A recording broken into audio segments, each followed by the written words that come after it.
بنا للدعوة لله رب العالمين بنا للدعوة لله رب العالمين بنا للدعوة لله رب العالمين. السلام علیکم ورحمۃ اللہ وبرکاتہ. بسم اللہ والحمد للہ والصلاة والسلام علی رسول اللہ، اما بعد. سوال کرنے سے پہلے ہمیں مفتی کا انتخاب کرنا ہے کہ ہم یہ مسئلہ پوچھیں کس سے. الحمدللہ قرآن و سنت میں مفتی کی شرائط بیان ہوئی ہیں. ائمہ محدثین نے ان شرائط کو بڑی اہمیت دی ہے، جن میں سے مفتی کی پہلی شرط، اللہ اکبر، وہ یہ ہے کہ اس کے پاس عقل وغیرہ، اسلام، عاقل بالغ ہونے کے بعد اس کے پاس علم ہو.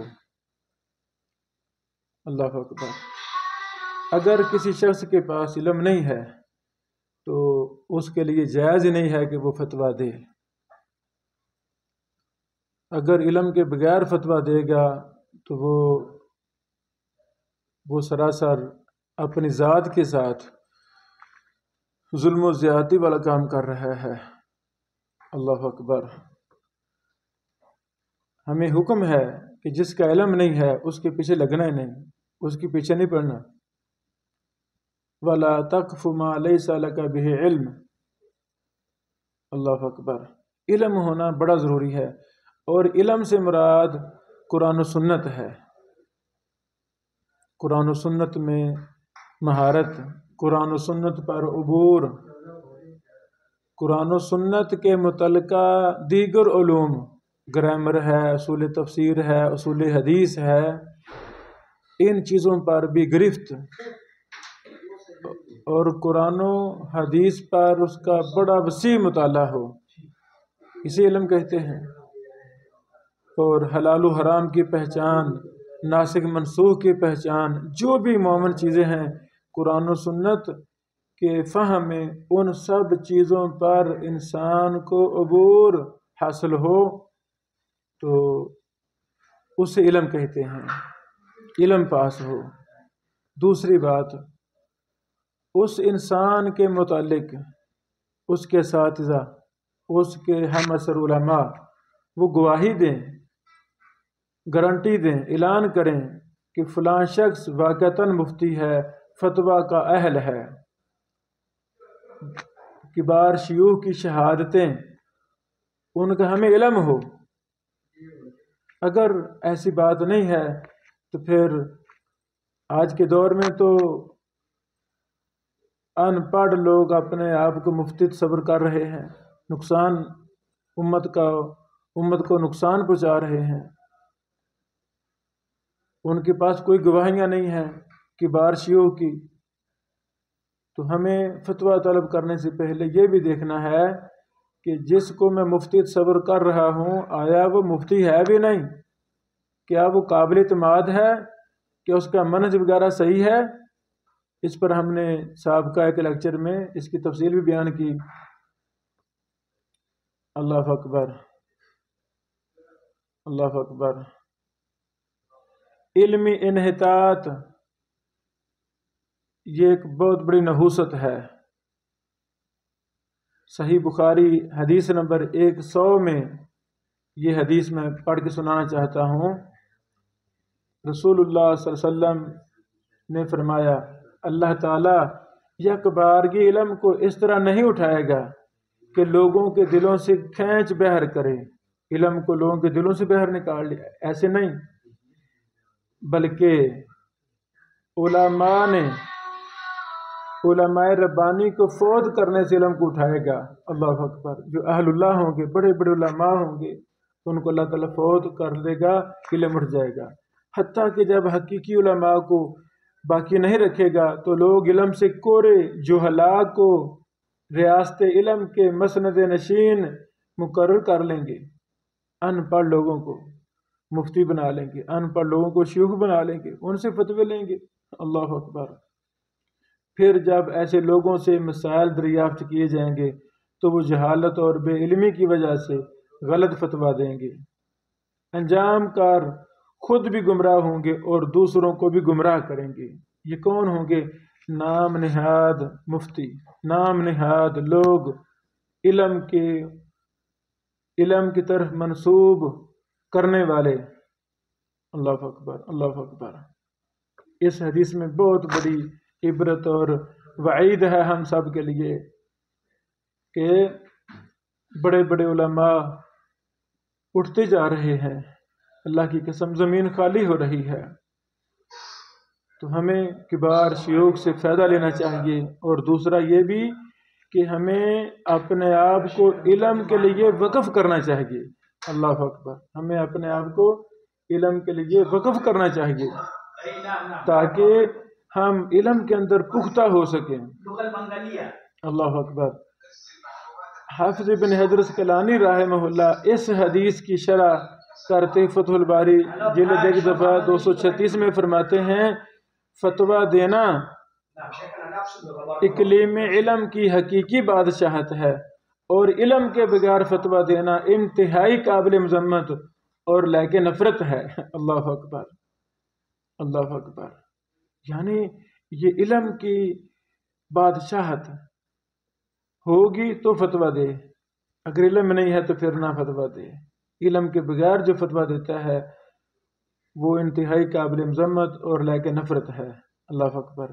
ایک دوسری حدیث مسند احمد میں ہے، رسول اللہ صلی اللہ علیہ وسلم نے فرمایا، جس شخص نے میری طرف کوئی ایسی بات منسوب کی جو میں نے نہیں کی تو اسے اپنا ٹھکانہ جہنم میں بنا لینا چاہیے۔ مشہور حدیث۔ اللہ اکبر، اللہ اکبر۔ اور اگر کسی مسلمان سے اس کا کوئی مسلمان بھائی مشورہ طلب کرے تو وہ اسے غلط مشورہ دے تو اس نے اپنے بھائی سے خیانت کا ارتکاب کیا۔ یہ بھی ہے نا، سادہ مسلمان کسی کو مشورہ طلب کرتا ہے کسی سے تو وہ غلط مشورہ کرتا ہے تو یہ خیانت کر رہا ہے۔ یہ امام شافعی کی بڑی اہم باتیں ہیں۔ اللہ اکبر۔ امام شافعی فرما رہے ہیں کہ مفتی وہ شخص ہوگا جو بخوبی قرآن کے علم سے آگاہ ہو، ناسخ منسوخ محکم متشابہ آیات کی صحیح تعویل و تفسیر، اسباب نزول، مقام نزول اور مراد نصوص سے مکمل طور پر آگاہ ہو، پھر صحیح اور ضعیف میں تمیز کرنے کی صلاحیت رکھتا ہو۔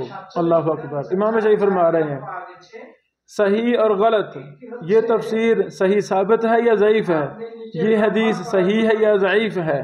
کہیں ایسا تو نہیں مفتی صاحب کو پتہ ہی نہیں ہے ضعیف اور صحیح کا، علم جرح و تعدیل جانتا ہی نہیں، علم تخریج، تحقیق، دراست الاسانید، علل وغیرہ علم نہیں پتہ، فتوے دے رہا ہے تو کیا ہوگا؟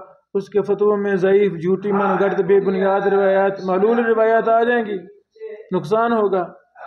امام شافعی فرما رہے ہیں پھر صحیح و ضعیف میں تمیز کرنے کی صلاحیت رکھتا ہو۔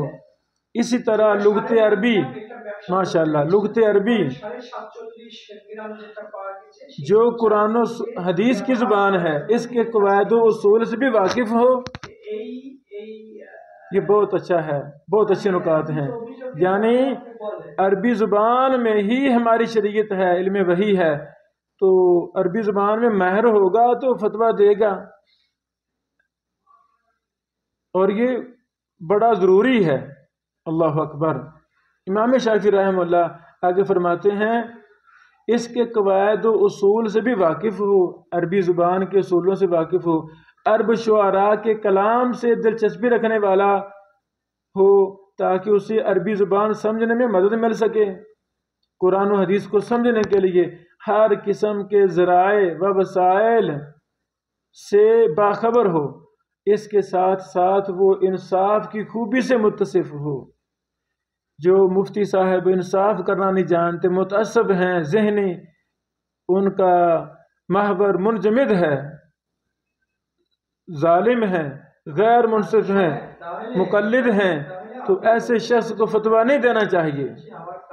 وہ ضرور بھی ضرور جو قرآن و سنت کے ساتھ قرآن و سنت کی موجودگی میں اپنے بڑے کو ترجیح دیتا ہے، یہ ناانصافی ہے، یہ ظلم ہے، یہ زیادتی ہے، تو وہ میرے اور آپ کے ساتھ کیوں نہ ناانصافی کرے گا؟ وہ ظلم کرے گا ہمارے ساتھ فتویٰ دیتے ہوئے۔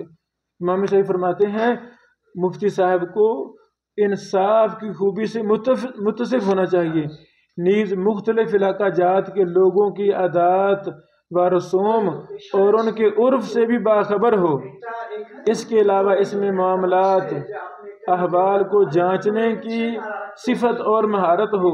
ایسے شخص کے لیے جائز ہے کہ وہ دینی احکام میں گفتگو کرے، اللہ اکبر اللہ اکبر، اور حلال و حرام کے متعلق فتویٰ دے۔ اس کے علاوہ دوسرے شخص کے لیے کسی صورت میں جائز نہیں ہے۔ یہ مفتی کی پہلی شرط کہ علم ہونا چاہیے۔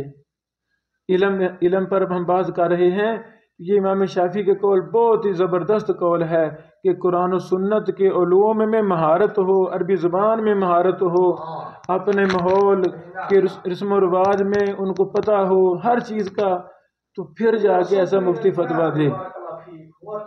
اللہ اکبر۔ امام شافعی رحمہ اللہ نے جو صفات بیان کی ہیں، جس کے اندر یہ چیزیں ہوں گی، اللہ کی قسم وہ واقعی مفتی ہوگا، وہ واقعی مفتی ہوگا۔ تو ہمیں علم کے اندر بہت زیادہ رسوخ حاصل کرنا چاہیے، پھر ہی ہمیں فتویٰ دینا چاہیے، ورنہ ضل فاضل، خود بھی انسان گمراہ ہوگا اور لوگوں کو بھی گمراہ کرے گا۔ اللہ تعالی ہمیں اس شرط کے مطابق مفتی کو تلاش کرنے کی توفیق دے، اور اگر کوئی اپنے آپ کو مفتی بنانا چاہتا ہے تو اپنے اندر امام شافعی نے جو صفات بیان کی ہیں، ایک ایک صفت کو اپنے اندر وہ پیدا کرے۔ اللہ اکبر۔ اللہ تعالی ہمیں سمجھتا